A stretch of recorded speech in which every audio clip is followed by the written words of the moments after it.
হজযাত্রার আরও খবর জানাতে রাজধানীর আশকোনা হজ ক্যাম্প থেকে যুক্ত হচ্ছেন সহকর্মী শাহরিয়ার ইমতিয়াজ। শাহরিয়ার, এবারে হজযাত্রা নিয়ে কি বলছেন যাত্রীরা? আজ কয়টি ফ্লাইট আছে জানাবেন।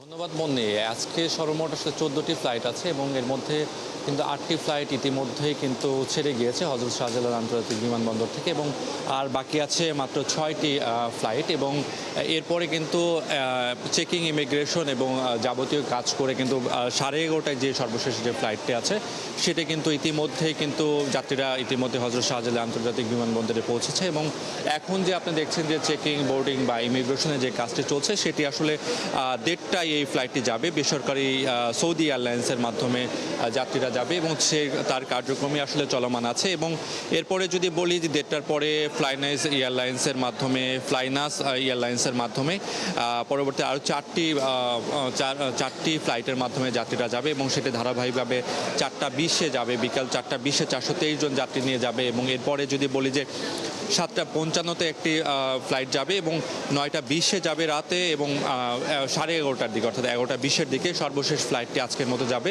এবং এর মাধ্যমে আসলে আনুষ্ঠানিকভাবে কার্যক্রম শেষ হবে। এবং আমি যদি বলি কিছু যাত্রীদের সঙ্গে আমরা কথা বলেছি, তারা আসলে সামগ্রিকভাবে যে ব্যবস্থাপনা নিয়ে আসলে সন্তুষ্ট প্রকাশ করেছে। আমি একটু আপনার সঙ্গে কথা বলতে চাই, আমি সরাসরি লাইভে আছি। আপনি তো হজে যাচ্ছেন, সামগ্রিক পরিস্থিতি কেমন দেখছেন, ব্যবস্থাপনা কেমন দেখছেন?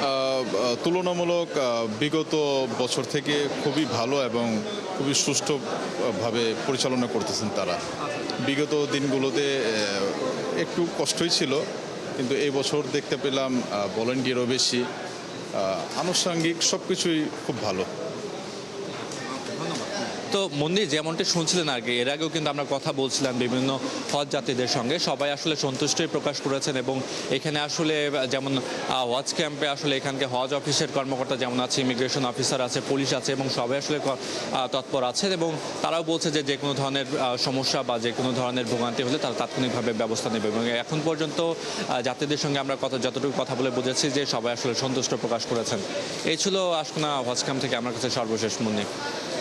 যুক্ত এই তথ্য জানাবার জন্য আমাদের সঙ্গেই থাকবেন হজযাত্রার খবর জানাতে আশকোনা হজ ক্যাম্প থেকে শাহরিয়ার ইমতিয়াজ যুক্ত ছিলেন।